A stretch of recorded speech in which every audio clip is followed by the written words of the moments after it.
And hello. Welcome back to Burn the Golden Calf. I am so excited to be here with all of you today.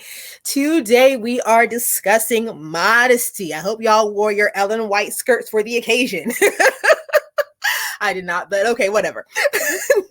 We are very excited that today Pastor Loren Seibold is back with us today to discuss modesty. We felt this was a topic that we needed a man and a woman's perspective. We wanted to have some good balance there. So we are so happy that Loren, who is the editor for Adventist Today, is back with us to discuss modesty. Loren, good to see you. Hey, how are you, Danielle? I am well. Listen, this topic could be a doozy. It really could. It could be fun, and it could be a little dangerous. Yes, metaphorically and literally. Exactly. I'm interested, Loren. What first got you into the topic of modesty? Well, let me say first of all, I don't sit here as an expert on modesty. I would not touch the topic of what you women should wear with a 40-foot pole. That is up to you. But I will tell you what got me interested in this. About 5 years ago or so, I noticed this Adventist group on Facebook on modesty. And so I thought, well, that's kind of interesting. I'll take a look at that. Mm-hmm. And it was organized and contributed to mostly by men, but it was almost all about women. Wow. And there were a couple of comments there. I kept reading these things and I said, this is astonishing. I remember one guy said, when women don't dress modestly, they cause us to sin. Mercy. And then another one that I found even more alarming was when we men cannot resist women who are not modest. And I'm thinking to myself, seriously? You can't resist? I mean, what are you saying here? Are you saying that you go completely out? And I found it, Danielle, insulting.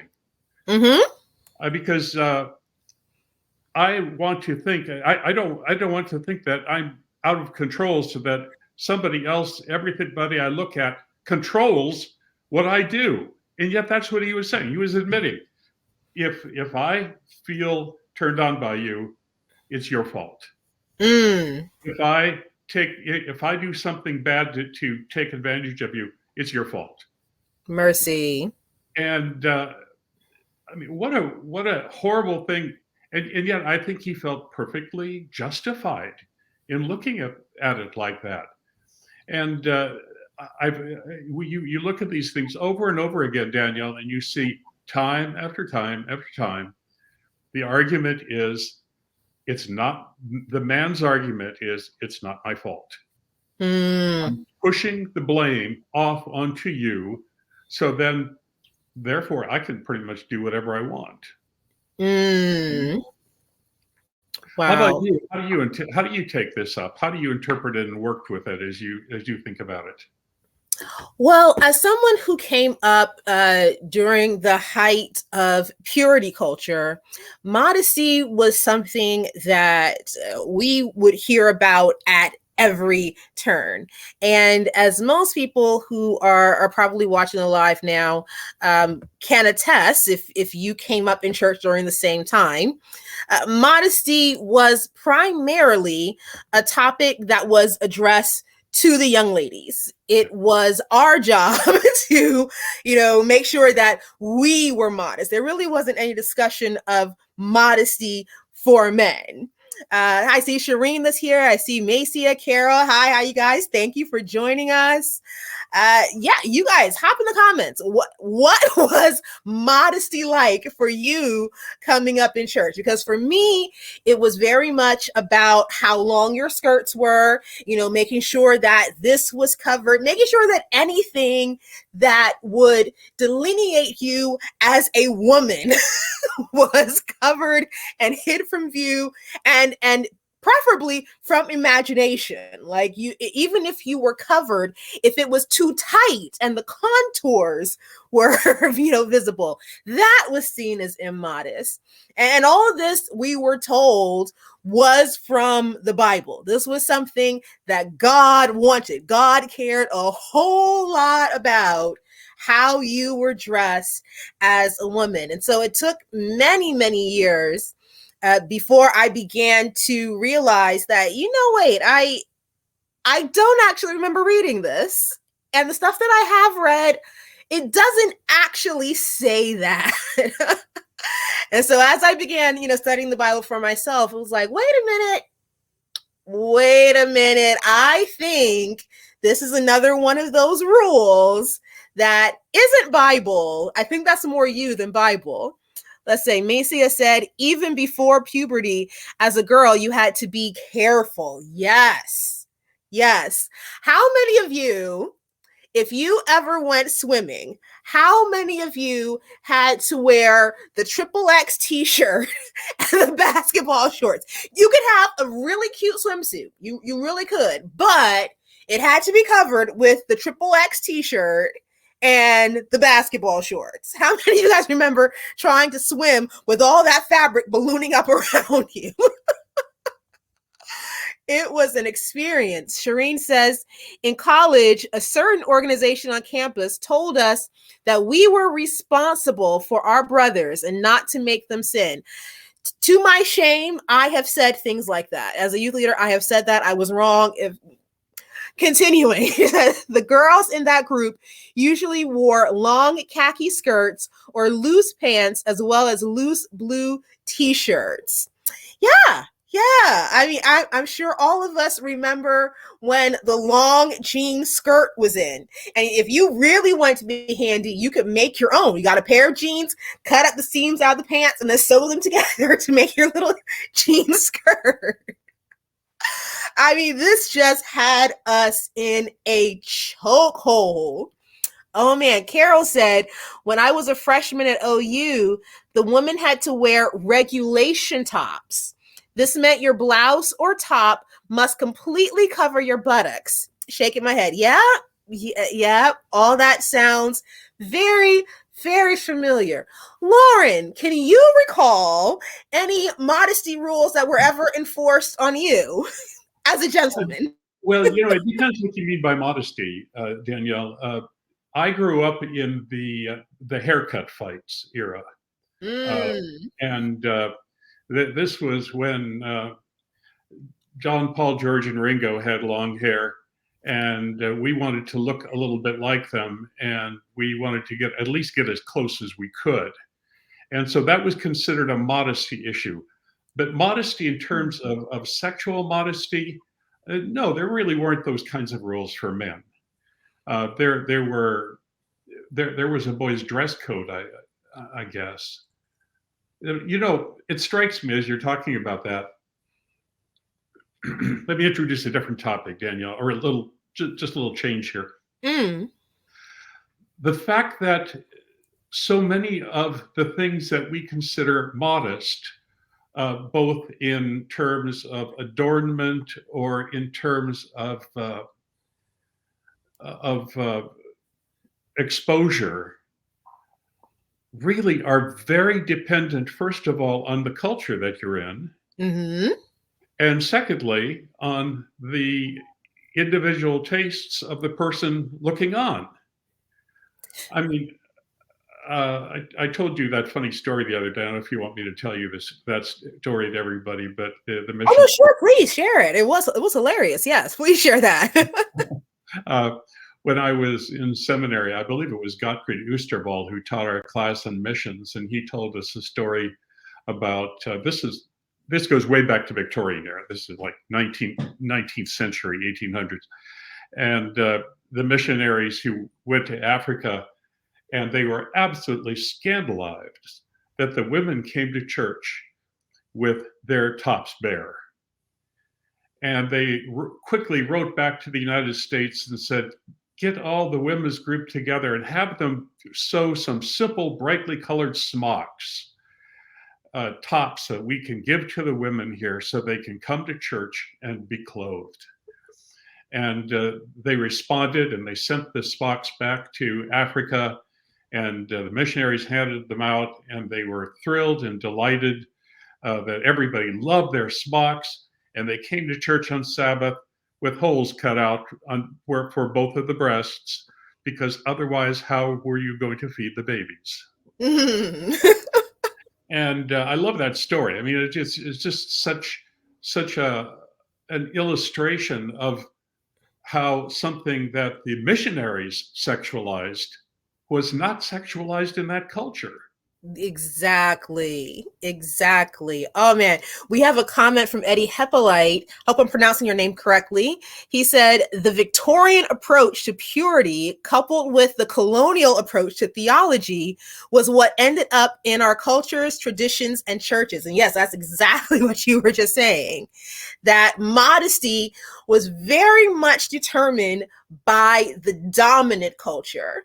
And unfortunately, it has been farmed out to everyone else as the gold standard that, if this is what we say is modest, then it has to apply to everyone everywhere because it's what we said. Not what the Bible said, it's what we said.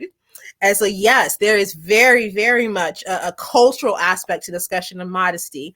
I want to shout out to Jennifer Wilson. Happy to be with you tonight from Jamaica. Yes, we have Jamaica in the house. Good to see you with us.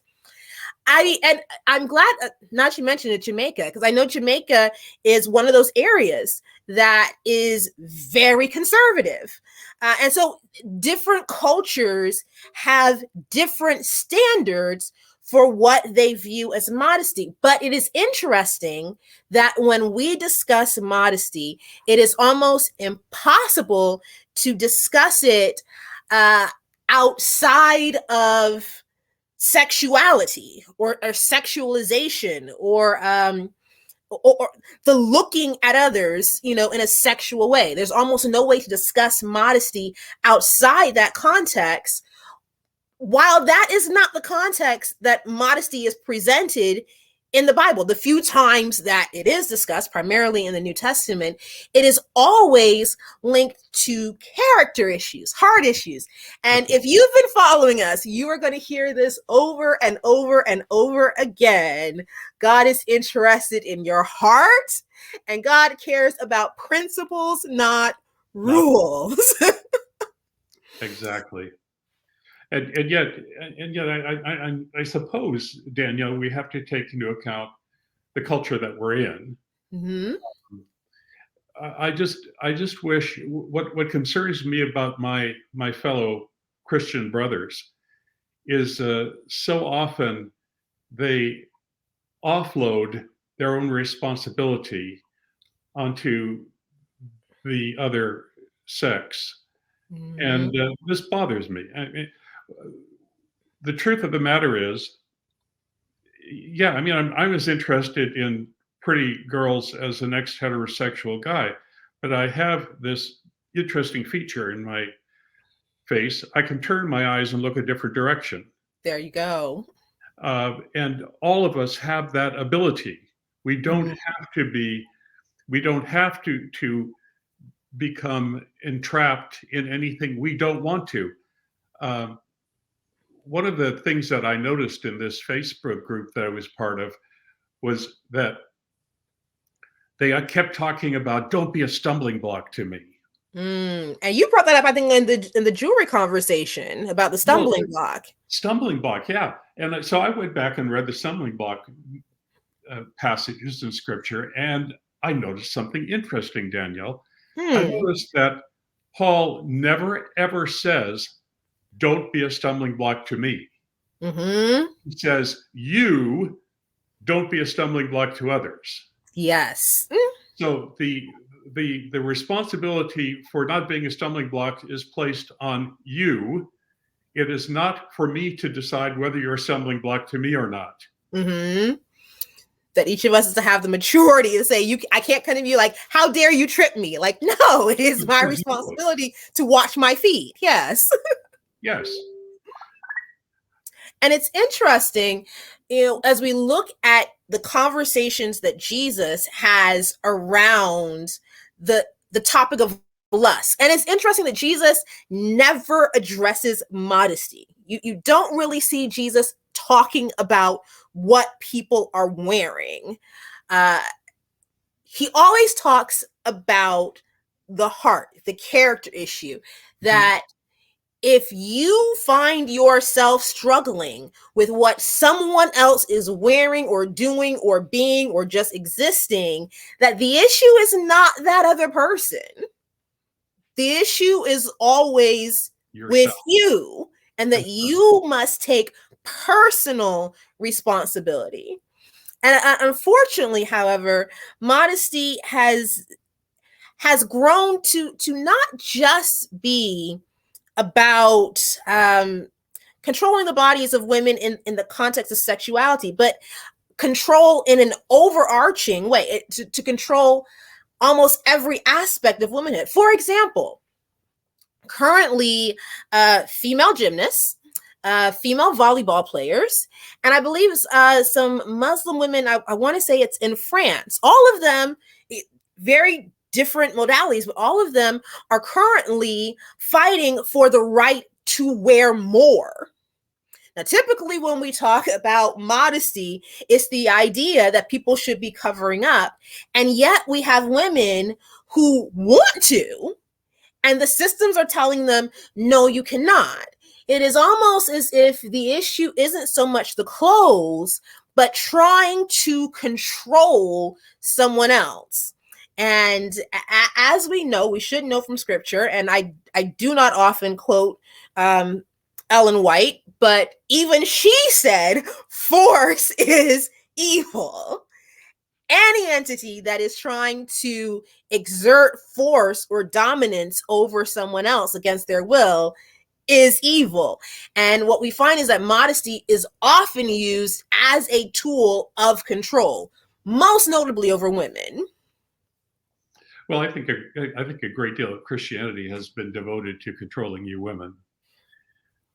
We have done a lot of that, and it's no accident that men have tried to keep control of the church, because they very much want to. It's been a goal of the church to keep women under control. And again, it's that offloading of one's own responsibility. If we can control women sufficiently, we will not be tempted. And I always say, Christian men, take responsibility for your own temptations. Your temptations are yours. They don't belong to the person who tempted you. Again, I can't accuse you of being a stumbling block to me. I mean, how could I possibly, how could you possibly dress or style yourself so as not to be a stumbling block to somebody? Mm-hmm. I think you had mentioned that, even in countries where women wear burqas, there is still the issue of sexual violence, of exploitation. Absolutely. It's not about the clothes. And I saw a really good comment here from Jennifer Wilson. She said, the question many young people would ask me is, why is it okay to wear something in different countries in SDA churches, but not okay for us here in Jamaica? And this comes back to the cultural part, because if we're trying to say, as we often say, in Adventism, God has a standard, well, then how does that standard work across different areas? Because it's going to be different in Samoa versus the USA versus Jamaica versus Kenya, versus Ethiopia. It's going to be different. And so when we talk about the standard that God has, how do we define that standard when it comes to modesty? What will you think, Loren? I would like to know the answer to Jennifer Wilson's question. I wonder what Jennifer would say about that. Answer the question.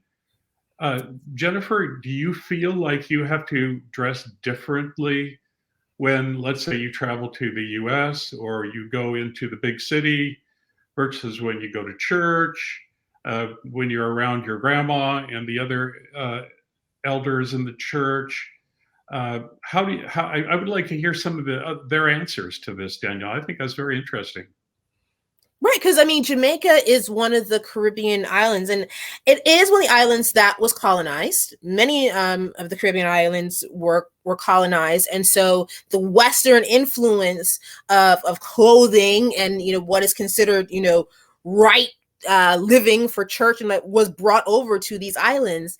And even though we are many generations removed, the influence remains. Some islands, I think Barbados, only just a few years ago, reached its independence, and so it is very difficult for us to work out these things, particularly when it comes in under the vestige of religion. If somebody can convince you, no, this is not my opinion, this is what God wants for you, this is what it takes to be Christ-like, this is what it takes to be a good Christian, then they can convince you to do a lot that you wouldn't do just because, well, I personally would prefer it if you did that.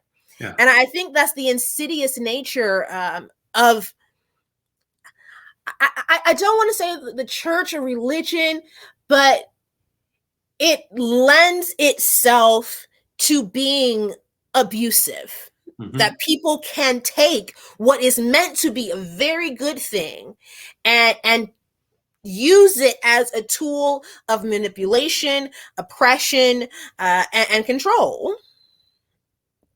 It would be interesting to know how many of the women here, and please join in.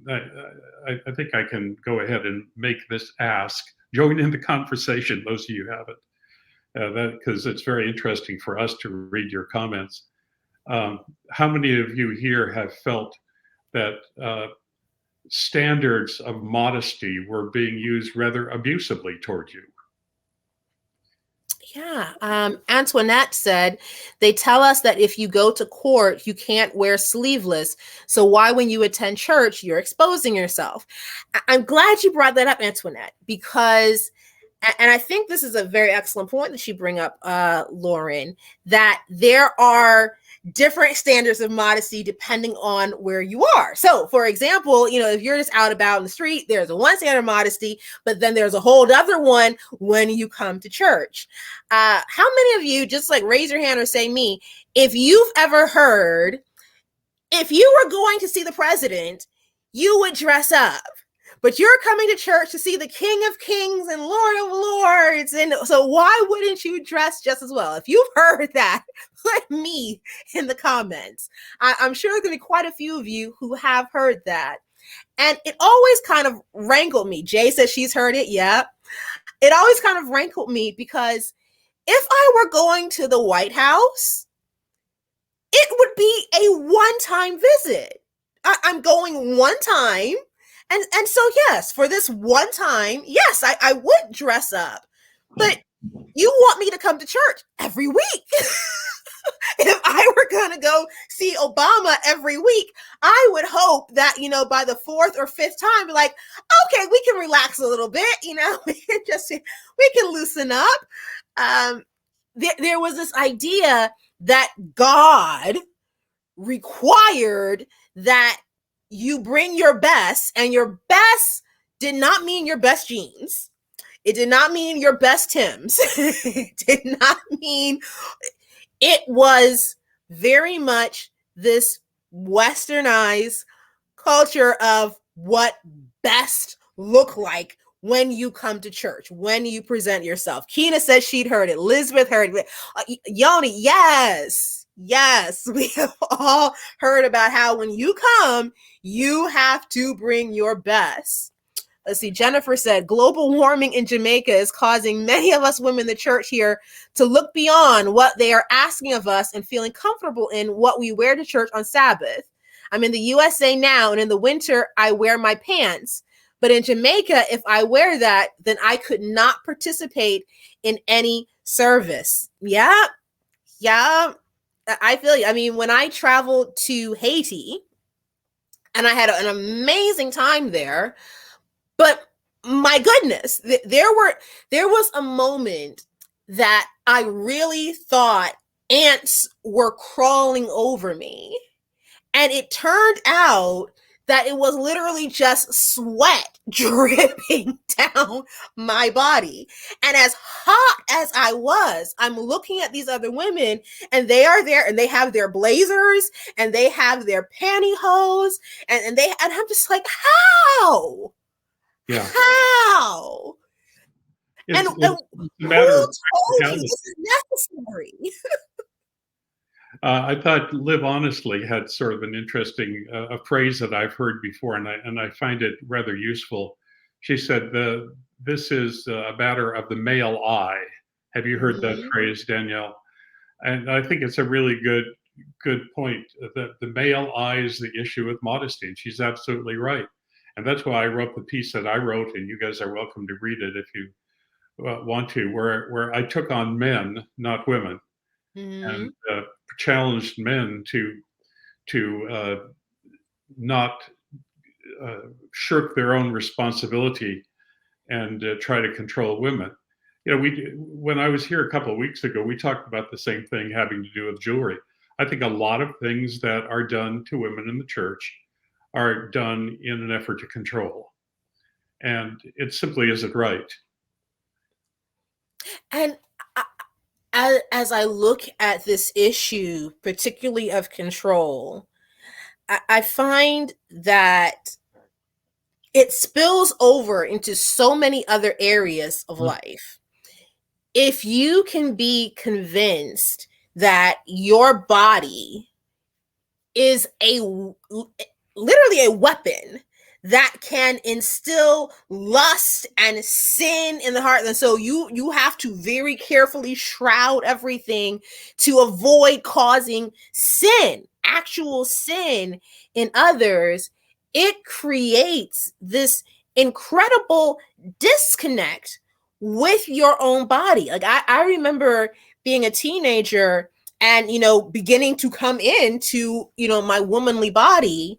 And there was one time I was in Pathfinders, and if you're in Pathfinders, and if you're not Adventist, because this is conversation that's relevant to almost anyone who came in conservative Christianity. So Boy Scouts, Girl Scouts, something like that. We had a uniform where you had your button blouse, and then there would be a cravat that you wore inside. And my blouse at a certain point didn't want to button anymore. But I didn't see it as an issue because I had the cravat that, you know, was still covering. And one of our counselors, directors, she noticed that I did not have the requisite number of buttons buttoned. And so she came over and chastised me about it, and then went to button it herself. And so I just stood there as she went and, you know, buttoned my blouse, and she stepped back and she looked, and the button was straining for its life. And she just said, unbuttoned it and walked away. But there was this sense that, you know, suddenly these were an issue. And wow. For a lot of women, there is this sense that this body that was given you by God, like none of us asked for the body that we are in. This is the gift that God gave us through our genetics, through our DNA. And then some of us have, you know, enhanced it through hard work in the gym. But like, you have what God gave you.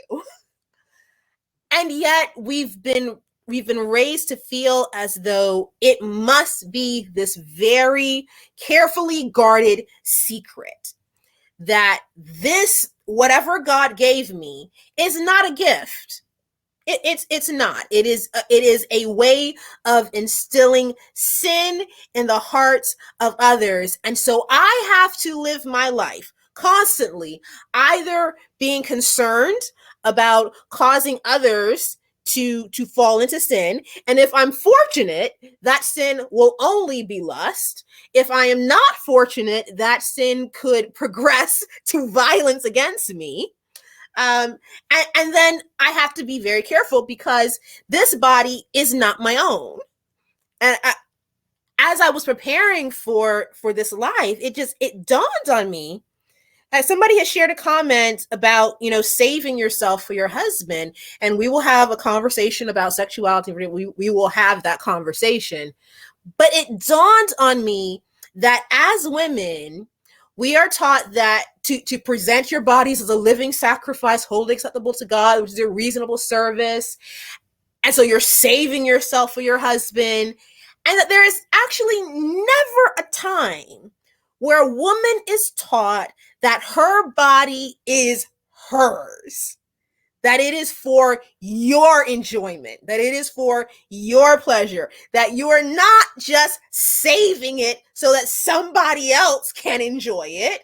Your boobs don't exist just so that one day maybe you will feed a baby. That God gave you this body first for you. And that if anybody is going to enjoy it, the first person who should enjoy it and take pride in it is you. And unfortunately, the whole concept of modesty has unfortunately robbed that joy and pleasure in what God gave them from women.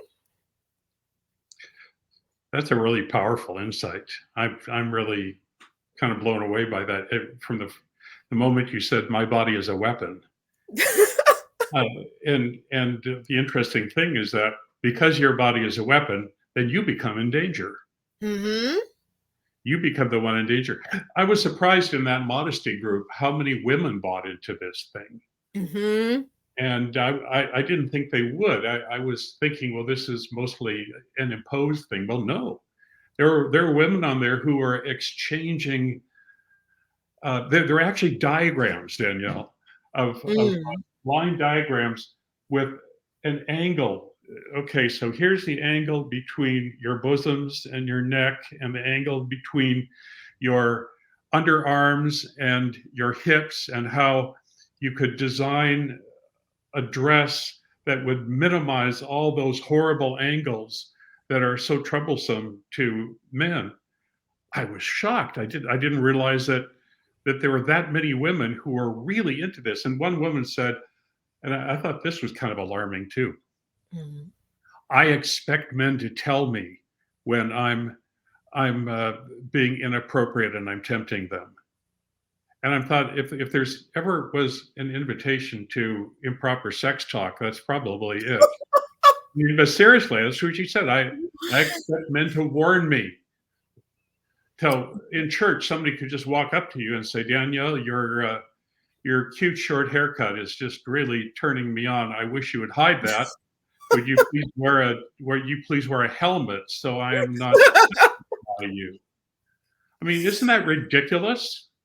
But I have heard this. Like I remember sitting in a workshop for singles, and the lady who was leading the workshop, who has since changed her mind on this particular topic, said that she chose, and she was teaching us as singles, not to wear sleeveless tops because a gentleman in the church had come to her and said that the crease of her arm, where her armpit was, since it was not covered by a sleeve, that it put him in mind of female genitalia.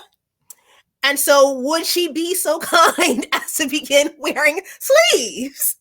Because yes, the crease of her armpit was.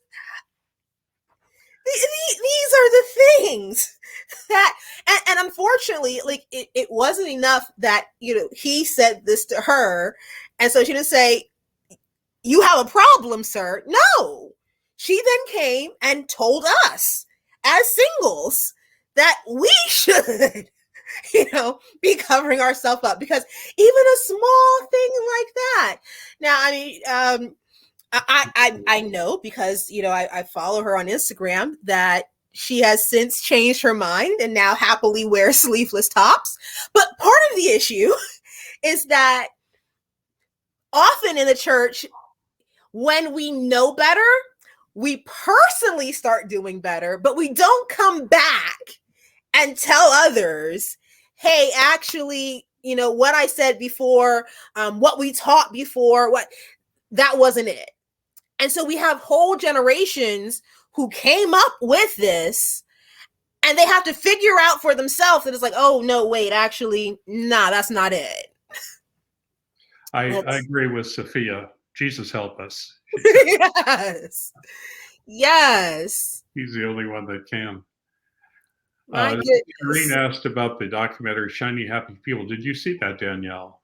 I have not. It's worth it. All the things that we're talking about here, this sense of placing the responsibility on women and shaming women, essentially, is very much what is going on in that quarter of fundamentalism. Yes. And so, I mean, if you are here listening, please take from this that your body is a gift from God. All of it.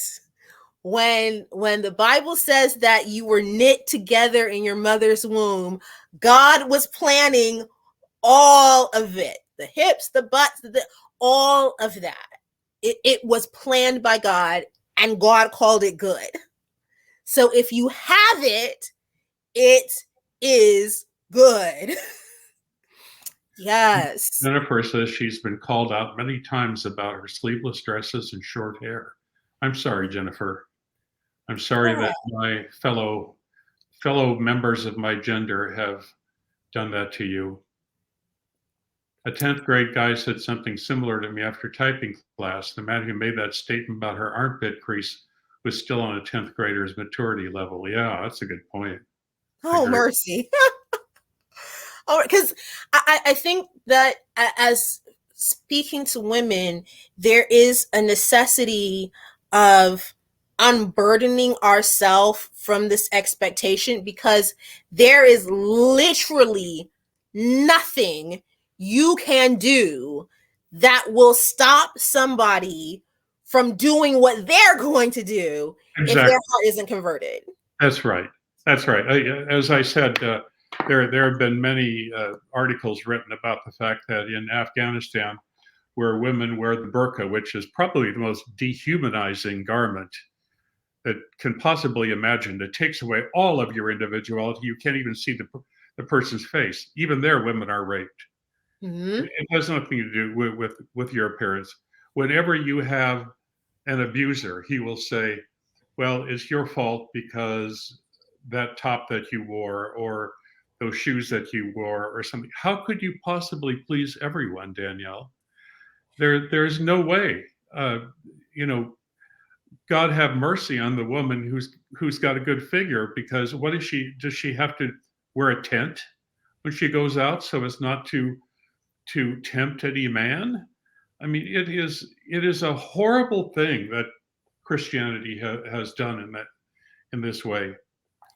And I'm so glad you brought up the topic of abuse, because as I was thinking and preparing for this live, I was remembering someone that I know and care about dearly. And she was always a very beautiful, stylish, well put together woman, always. And then she decided that she was going to do a purge on her wardrobe because she wanted to be more modest. And I was surprised, because I did not think that her current wardrobe was a particularly immodest one. But, if that's what you want to do, okay. But then a few years later, she came back and she was doing another purge on her wardrobe. And I asked her, well, why are you purging again? And she said that she had learned the truth about patterns and colors. She had joined a religious organization that I won't name, but we'll just, for the sake of, we'll call them Potentially Truthful. How about that? We'll call this religious organization Potentially Truthful. She had become involved with this organization, Potentially Truthful, and they had very, very strict rules around what women could and could not wear, to the point that a friend of hers had invited her to be a bridesmaid in their wedding. And to accommodate her, they said, okay, well, all the bridesmaids are going to wear, long dress. We're going to do maxi dresses so that, everybody has a similar hemline and we'll be all good. And she reached out to her friend and said, oh, I'm sorry, these dresses are actually too long. And I said, excuse me? What do you mean the dresses are too long? And she said, well, no, per Ellen White, if you have to lift the hem of your skirt to go up a step, the skirt is too long. That a skirt should come, per Ellen White, I think it was 2 inches above the top of your boot. That was the appropriate length for a skirt. And I remember just thinking, there's just no way. There's no way this is you. Because she reached a point where, and this is no exaggeration, she looked like an extra from Little House on the Prairie. I'm just like, you can't tell me. You cannot tell me this is you. You can't tell me this is actually who you want to be now. And it took some time. It took quite a bit of time before it finally came out that what she had been passing off as a religious reason actually came from her husband, that her husband was uncomfortable with how beautiful she was and how curvaceous she was. And so he had been feeding her all of these Ellen White quotes. He had been revealing the truth about colors and patterns. And so the dresses that were red need to go, and the dresses that are too patterned need to go. And in hindsight, it was like, of course, all of this was a sign of abuse. But because it came in under the vestige of religion, and because, unfortunately, religion can get away with being very abusive, I didn't see it for what it was until it was almost too late. And so I really, really think that it's necessary that we empower women with the truth that God is interested in your heart. God is interested in your mind. God is interested, beloved, I wish above all things that you would prosper and be in good health, even as your soul prospers. That God, at no point did Jesus ever say, oh my goodness, you should not have uncovered your hair to wipe my feet. Like, that was not a discussion that Jesus ever had with women. That Jesus was always about the heart. And so if you take nothing else away from this life, please understand that what you have on the outside is completely immaterial to who you are on the inside. Yeah. As to repeat what you said earlier, and I think this may be a theme of your podcast, don't go for rules, go for principles. Try to find the deepest principles in Scripture that are ethically and morally correct and work for you. But don't forget that Jesus also said that one of his goals was to give people freedom. Yes. And we often forget that. We kind of think that Jesus stood around and judged everybody. I don't remember him doing that, really. Mm-hmm. You know who he judged the most? He did judge people. He judged the religious leaders. That's who he spent his time judging. He never judged the ordinary people. He judged the religious leaders. The religious people were the problem. There you go. There you go. And so like there is such a necessity for people to be able to breathe. Like the first time that I walked into church wearing jeans, like my heart was pounding out of my chest because it was wrong. It was wrong.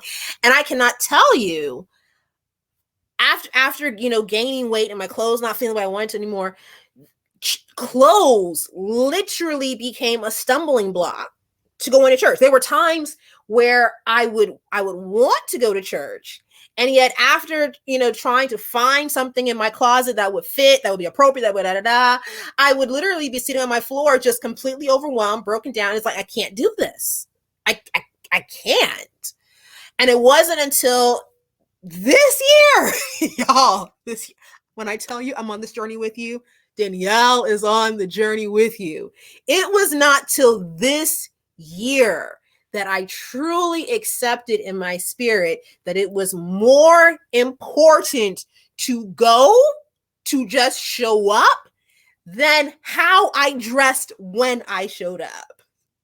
That done is so much better than perfect, because sometimes you're not going to get your definition of perfect. It's so much better to just get it done, to show up, to be there, because that's what matters. That's what matters. Good point. Good point. I agree with you. Yeah, Liz. See, this is my girl Liz. She already knows. Yes, by the time you found something to wear, church is over. I cannot tell you how many times I have walked in and heard the title of the sermon was "In Conclusion." Like, don't let that be you. Don't let clothes become a barrier to God, to church, and definitely not to yourself. Don't let clothes be a barrier to experiencing yourself, the authenticity of yourself. Jennifer says, one lady told me that she would not have that she had to cover my hair if I was to be modest, apparently. And she said, the Lord gave me a message for me because I have a strong relationship with the youths. I again said, I have a good relationship with the Lord. Why would he not speak to me directly instead of speaking through you? I love that. I love that, Jennifer. Exactly. Yes. And again, see, this is what's so funny about that is this is one woman doing it to another. And it's not always just men who do this silly control thing. And that is an excellent point, that so many of us have bought so strongly into this narrative that we then turn around and become police for other women. Is this Stockholm syndrome? Is that the term I'm looking for? I'm not sure, but it's where you internalize this so much. You have drunk the Kool-Aid so deeply. And I raised my hand. This has been me. I freely acknowledge that there was a time where I was deep into this. And so I would absolutely have participated, in correcting other women, because I didn't know. I genuinely just did not know that it wasn't necessary. And that even if it was necessary, even if somebody was being inappropriate, it's not my business to go and snatch somebody else. It's just not. I wonder how many of the women here have heard that the reason for people controlling their appearance and criticizing or correcting their appearance is you shouldn't spend all that money on these things, on these fancy clothes and things like that. We talked about that with regard to jewelry, which really isn't necessarily very expensive anymore. And you can still look nice, but I wonder how often that happens, because well, as you know, we men, when we spend money, our money that we spend on the new motorcycle or the football tickets or whatever, that's always justified.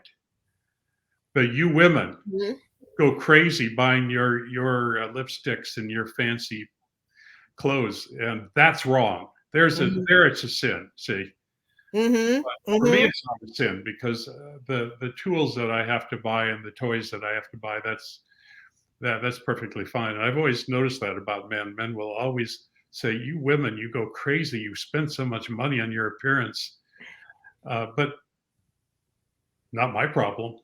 I can spend as much money as I want. There you go.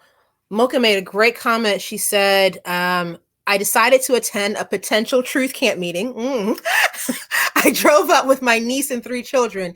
We arrived and the sisters looked like the Amish. Yes, yes. Slight exaggeration. I doubt it. I highly doubt it. We were wearing pants. Absolutely no one said anything to us about our attire. However, one of the speakers regularly spoke about dress reform. Yeah, I mean, I lived in a community for a while, and when I describe that time, it's very difficult to describe it in a way that doesn't make it sound as though I was living in a cult. But I was living out in the country with, some very, and thanks to Pastor Rome, I'm going to use the word traditional, not conservative, traditional minded Adventists. And I was the only young lady there that wore pants. Everyone else would, and they were literally go and hoe a field in ankle length skirts. I had pictures of it. I don't have them anymore, unfortunately. But, and I remember one of the older ladies, taking me aside and asking me, why I chose to wear pants when, everyone else is wearing their skirts, or, why I didn't go for a walk or exercise with the rest of the group. And at the time, I look back and I grieve for myself because I was the biggest woman, young lady of our group. And because I was the biggest, I felt the biggest.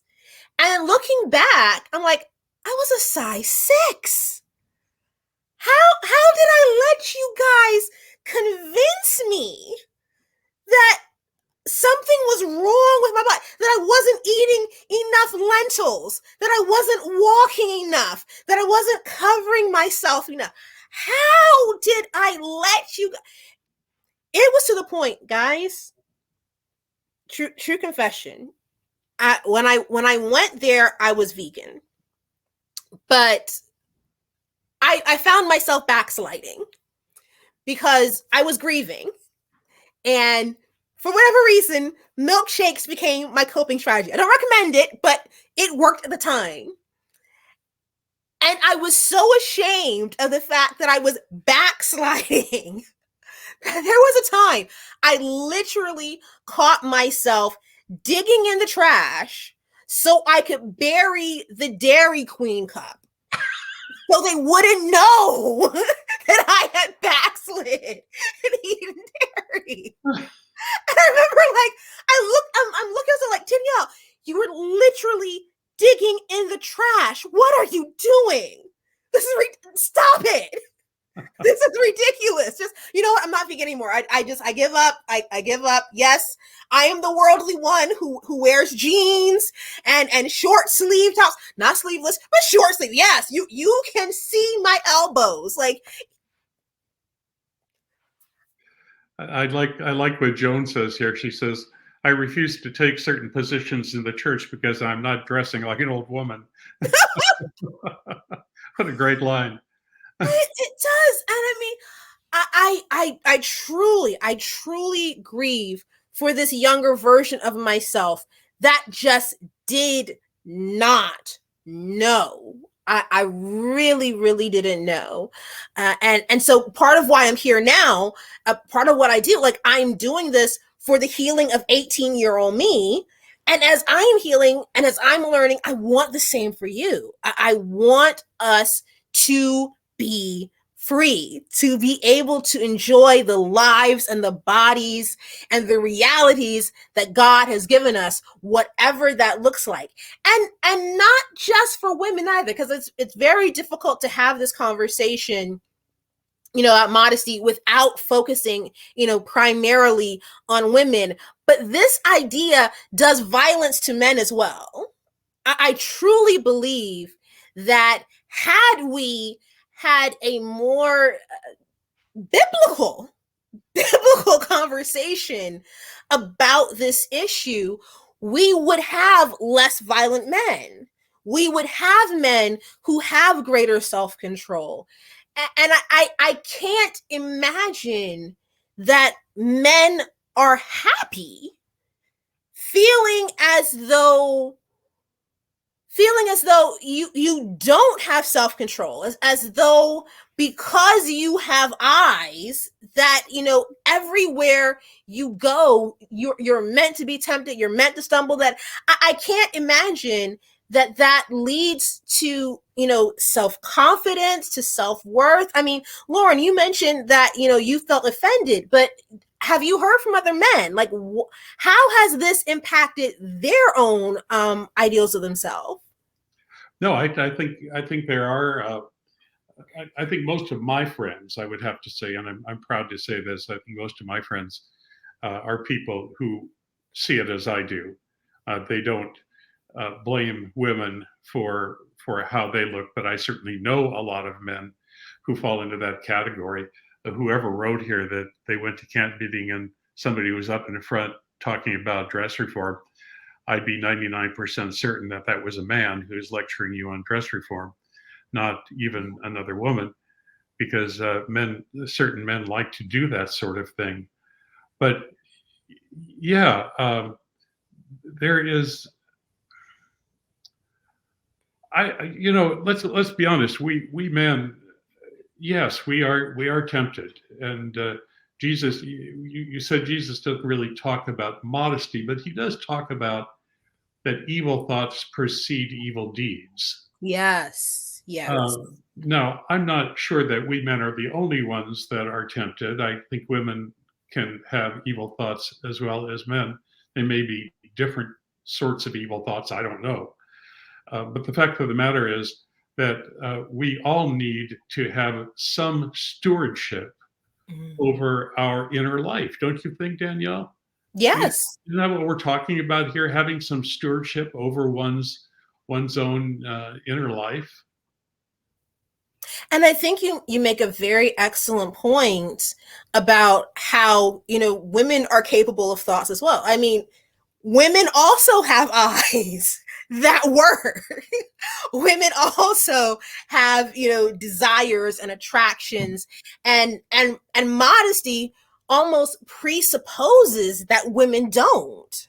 Yes. That women are not capable of this. And we absolutely are.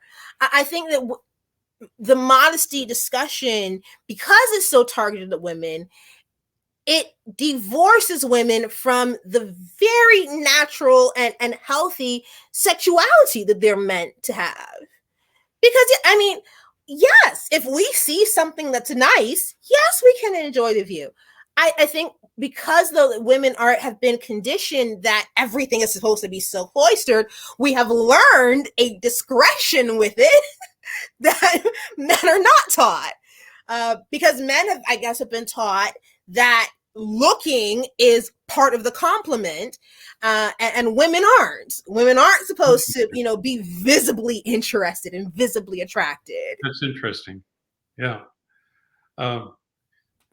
Yeah. Some of these comments are very interesting, although it kind of got off on chicken and shrimp here.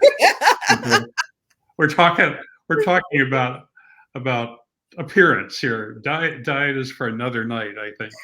But it's a fair point that, I mean, it brings into the entire hypocrisy, that we show up at church and we create an avatar of what we think is supposed to look like a Christian at church. So we won't eat chicken at church, but we'll eat it at home. We won't eat fish at church, we'll eat it at home. We won't wear this at church, we'll wear it at home. And it's like, I truly believe, truly believe that there is not meant to be this this divide between who we are in real life and who we are showing up when we come to church. And I've often thought that if we're referring to church as coming to the house of God, then why wouldn't we be able to come to the house of God the same way we go to a friend's house? I don't dress up to go to my friend's house. Like, and my friends, when they come to my house, listen, if you're coming to I don't have to wear a bra. We're good. Like, we're friends. Like, no, because you're coming to my home and I love you and we're in a relationship. And so I want to see you. I did not ask you to come so I could see your clothes. I did not ask you to come so you could impress me with, your new suit or your that. No, I want to experience you. And I've often thought that, if church is the house of God, you should be able to come to, your father's house the same way you'd go to your father's house. Well, let me put you on the spot here a little bit. Go for it. What about Paul saying, don't offend the weaker brother? The church has made so much of that. I've had good ideas torpedoed in the church that I thought were great ideas, about some ministry we want to do or some activity we want to do. And they said, you can't do that because there is this one old lady here who would be really offended if you do that. So how do you apply that to, you're very, and I love that you're very embracing. This is my body. I want to love it. I don't want to hate it. I don't want to be ashamed of it. I don't want to be afraid of it. I love that. I think that's very healthy. And I think it's something that we probably need to study even more and affirm even more. But what about this notion that some people are so weak that we have to tiptoe around them all the time? I love this question. I believe it was Paul that said that we who are strong are meant to support the weak. And part of supporting someone in their weakness is helping them become strong. Mm-hmm. We do not help others by saying, okay, you're weak, therefore everyone else needs to come down to the level of your weakness. It's like, no, our goal is to help you come up to the level of everyone's strength. And then all of us continue growing together. I like that. Yes. And so if you are weak, here's a 5-pound dumbbell. Let's work on this. Yeah, exactly. God doesn't expect you to remain weak, in other words. Yes. He's not saying, oh, you get to play the part of the weak person for all time because it gives you control over other people. No, you don't get to do that. You at some point you have to say, well, okay, you were a weaker brother when I first met you, but you've been around the church for a while, you've known Christ for a while. It's time to grow up. Yes. And part of that growing up is that you can't keep demanding that everybody look the way you want them to look. Yes. Because it might offend you. Oh, I'm so offended by how Danielle is dressing today. No, you don't get to do that anymore. You're a grown-up Christian now. Mm-hmm. And I have known people. You probably have known people. I bet some of our listeners have known people who kind of milked that idea for all it was worth for as long as they could. I'm offended, so everybody tiptoe around me. Yes. I mean, I said a comment from Liz. She said, I had an elder's wife volunteer to speak to me about my choice of clothing after it was discussed in a board meeting. My goodness. Yeah. And I knew she was a bona fide nut at that point. There you go. I mean, and as we are talking about accepting ourselves and our bodies, I think we also need to recognize that what we want for ourselves, we must also be willing to offer to others. Now, Pastor Loren brought up something amazing last week when he was discussing tattoos. He told a story about a gentleman who'd had a wrap around him and the wrap fell. And in trying to retrieve the wrap, because it had been wrapped around his waist, and so his backside was exposed. But because he was of a Samoan culture, and he had been covered with the tattoos, he was told, "You're okay," because even though the wrap has fallen, like, you're still covered. And I think that there is a necessity for those of us who are reaching a place of acceptance of ourselves to be willing to offer that same acceptance to others. Because often, and I've struggled with myself still, there is a sense of, if I see someone else who has gone further than I have, then it's like, oh, well, that's a bit much. And it's like, we're saying that we are accepting of ourselves, then we need to be accepting of others and how they clothe themselves, whether that clothing is full body tattoos, whether that clothing is multiple piercings, whether that clothing is, a burqa or a bikini or anywhere in between. The same grace and acceptance that we want for ourselves, we also must be willing to extend this to others, and not just inside a church context. Because often, we will force ourselves to get along with people because we call them, brother and sister. But the people that are outside the walls of the church are equally children of God. They're equally people that Christ died for and loved.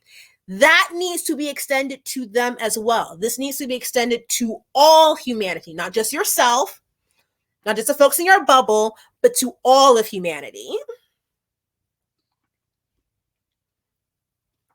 Yeah, and Macia said, plus we need to understand that God speaks to heathens too. Yes. Yes, indeed. Oh my goodness.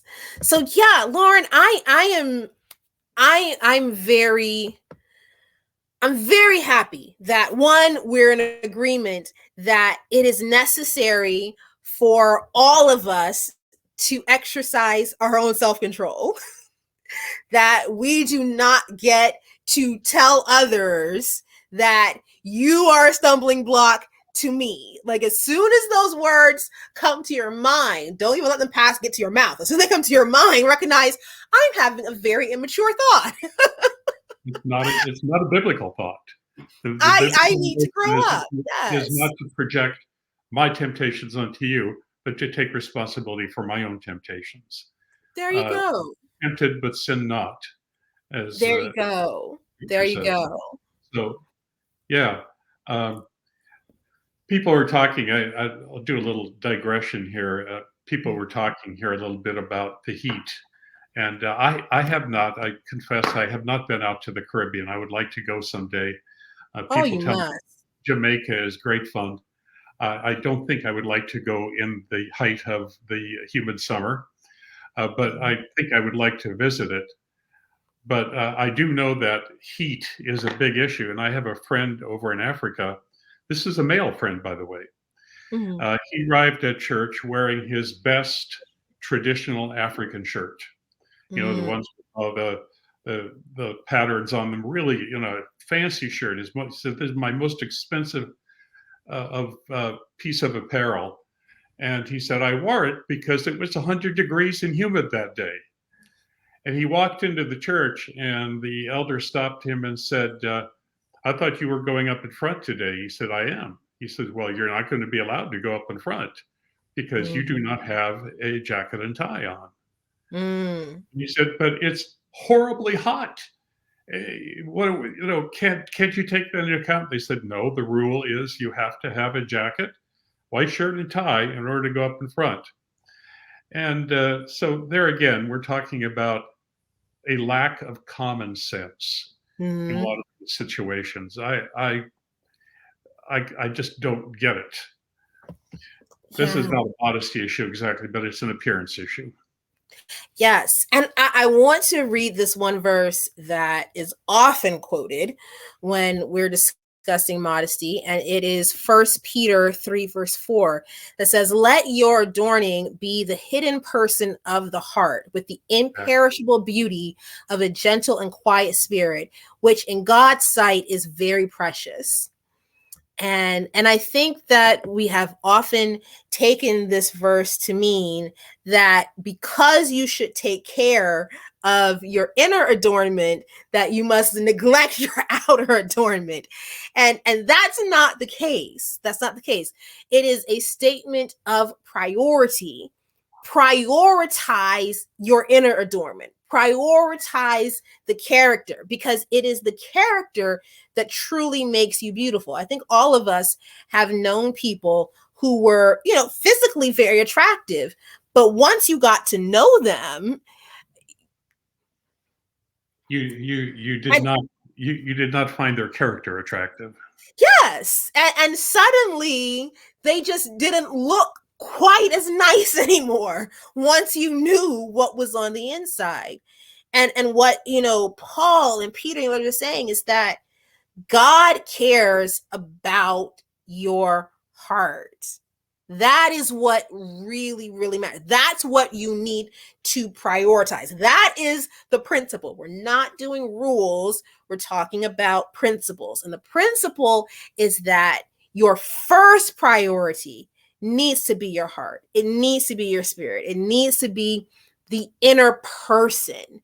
Is your inner person beautiful?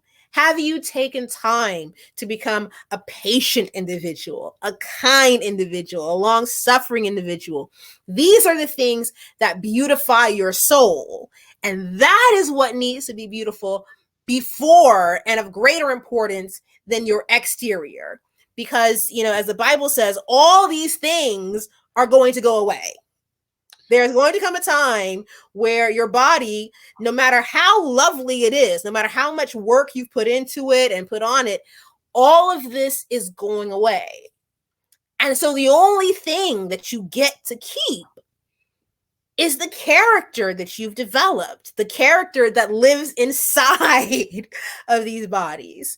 That's what you really got to work on adorning. That's what you want to be the most beautiful thing. The memory verse we're all taught and should remember, one of the most profound thoughts in the Old Testament: man looketh on the outward appearance, but the Lord looks on the heart.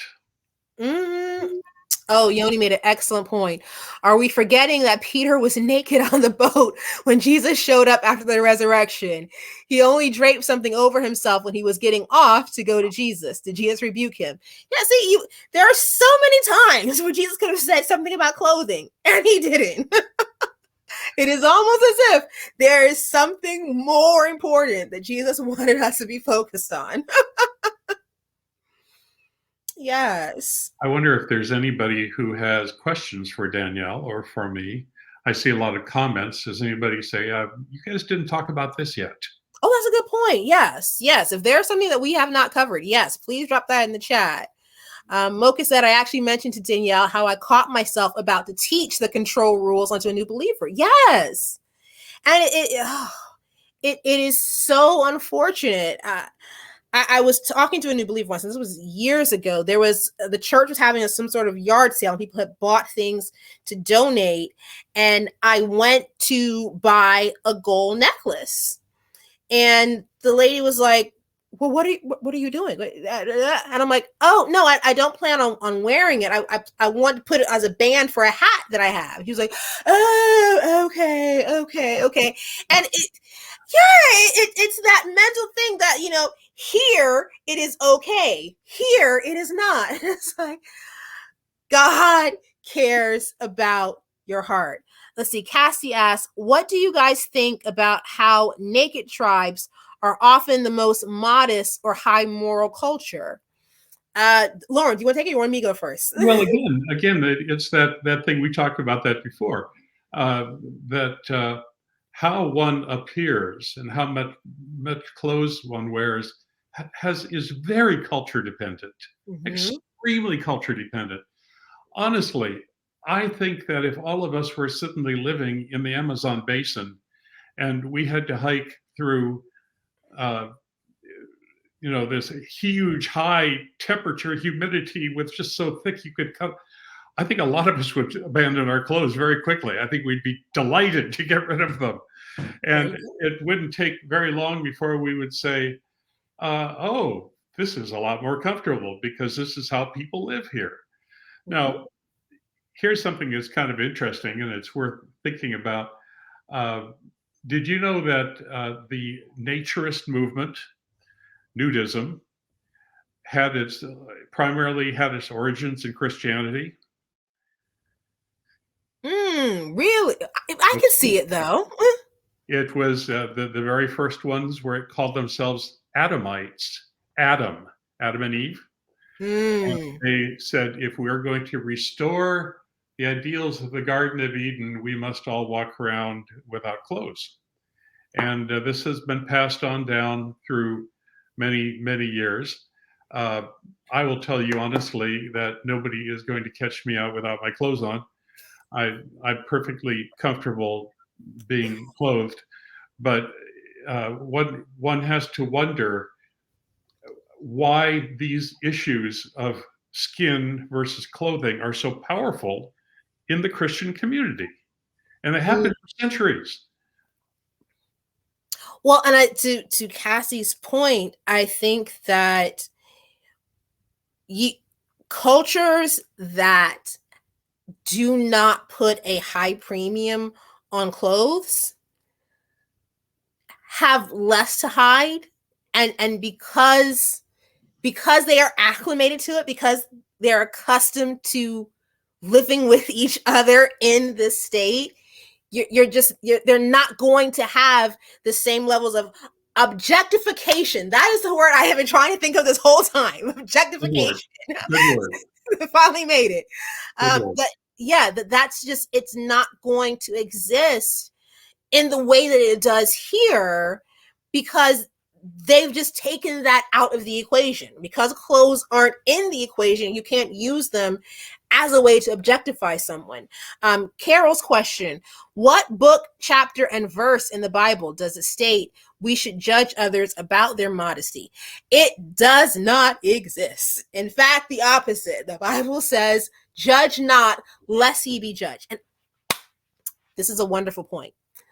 Because we often stop at judge not, but it says, judge not, lest ye be judged. And because with the measure, and this is something that I really think that we need to pay attention to, because there is such an innately judgmental spirit that is fostered by those of us who have been raised to believe that there is a right way and there is an absolute standard and it applies to everyone, and you must, and this is the only straight and narrow. And it automatically creates a spirit of judgment for those who are not walking in that way and that straight and narrow. And the problem, as the Bible states, is that when we have this spirit of judgment, we are literally giving God permission to judge us more harshly. And I don't think any of us want that. I love that. I love that. I love that exegesis. That's really good. Yeah. We're saying, God, go ahead and judge me as hard as I judged everybody else. And that is a frightening thing when you truly think about it, because man judges on outward appearance. I'm just judging on what I can see, but God looks at the heart. God has so much more material to judge me on. And it's like, you don't want that. You genuinely don't want that. So Cassie wrote, this is a good one. Our African ancestors were naked. Who told us we were naked? Well, probably all of our ancestors were naked, just maybe different times in history. But who told us we were naked? Colonizers. And right away, I thought of the passage in Scripture. Why did you hide from me? We hid because we are naked. Who told you you were naked? Mm. Who created shame about appearance? Who created shame of your body and you? But that doesn't Mm. necessarily mean that we need to take our clothes off, but it is an interesting thing to go along with your point, Danielle, that Yes. God did create these bodies, and he did not create us to be shamed. Yes. Yes. I Very think that, yeah, I think it's very interesting that like the first emotion that we hear mentioned in the Bible is fear. That is the very first emotion. I heard your voice and I was afraid because I was naked. right. And that is not how God ever, ever intended for us to live, for us to feel. And the idea that we would perpetuate that feelings on others is so wrong. So, so wrong. Well, just think how often in Scripture God comes to people, and the very first thing He says is, "Please don't be afraid. Don't be Mm. afraid. Fear not. Fear not." There's such a desire to not have us go around afraid, and yet most of us are afraid of a lot of things. And even as we look through the discussion here and the stories that people are telling, Danielle, a lot of them were about coming to church and being afraid, or Mm. walking around, being around men and being afraid. Um, and yeah, by the way, please understand, I understand, I agree with you. The fact of the matter is, there's a lot to be afraid of from a lot of men, and Mm. I understand why you're afraid. Um, but the cure for that. Let me make one more point here before we finish up that I think might be worth saying. There's a difference between sin and stupidity. Mm. If I'm driving down on the correct side of the road and somebody comes driving on the same side straight toward me, I can say, "Hey, I have the right to be here, and Mm. you are not going to chase me off the correct side of the road. It's your fault, not mine." No, common sense would say, "No, I'm going to get off. I'm going to go off to the side of the road. I don't want to get hit by this guy." Mm. So there is something to be said there, and I'm not saying that people need to uh, dress out of guilt, but there is something to be said for common sense and pleasing your employer and all those sorts of things that go Mm. along with that. And I'm not going to be the one who's going to tell you what those things are. But we do have to be careful. It is a dangerous and hurtful world, and it is especially dangerous and hurtful for women. Just, Mm. just fact, women. Yeah, Mm. can't help it. And we have one really good question here from Mason. I think we'll end on this question. She says, "What would you say to those who assume this conversation is a way to give permission for people to do as they feel, dress as they want, being modest?" Um, there was a really interesting clip with the magician Penn Jillette, and he said that he's an atheist, but he said that someone had come to him and was like, "Oh, well, it's the love of Christ that constrains. If we didn't have God, we'd be out here raping and murdering. Like, what's keeping you from raping and murdering as much as you want?" And Penn said, "But I do. I do rape and murder as much as I want to, and the amount that I want to is zero. Right. Why isn't it that for you?" I and this is going to make some people very uncomfortable. I am sure. I don't want anybody following a rule because you're afraid or because you're ashamed. If you do not want to dress in a certain way, if you do not see value in that certain way, Be honest about it. Be honest with yourself. Be honest with your community.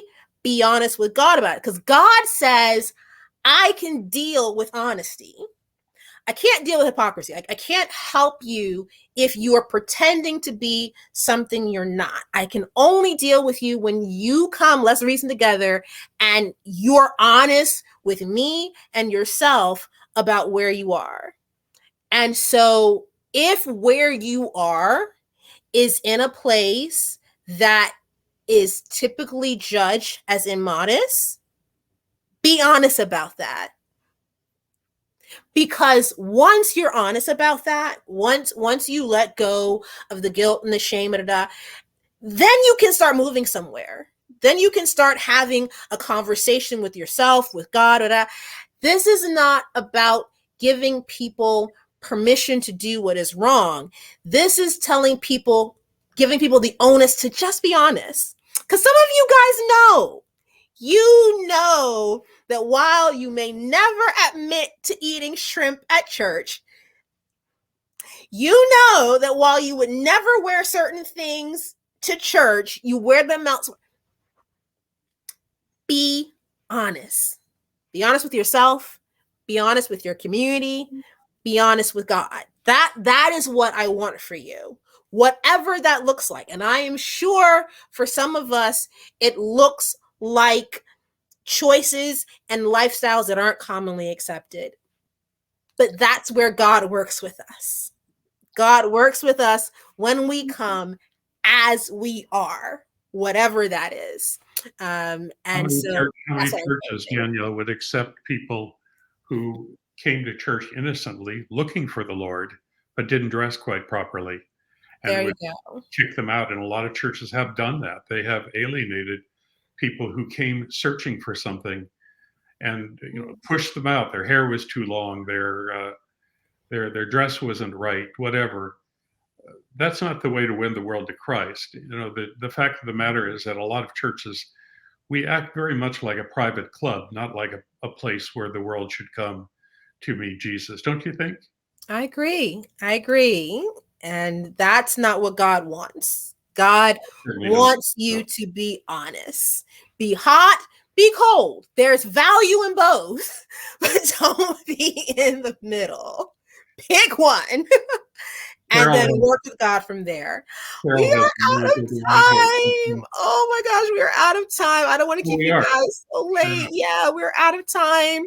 Guys, for inviting me, and thank you, all of you, for your good comments. It was an interesting conversation. Yes. I hope what everyone takes from this is that principle over rules, that God cares about your heart and your character more than anything else, and that there is no need to lie to yourself, to your community, to God. You can be honest. Loren, what will you say are the top 3 things you wanted to leave with our folks? Oh, I said this the first time we met, and you said it already today. I love that idea of trying to our best. It's always going to be hard, but trying our best to work from principles rather than rules. Because Seventh Adventists very much fall into that rule category and work from principles rather than rules.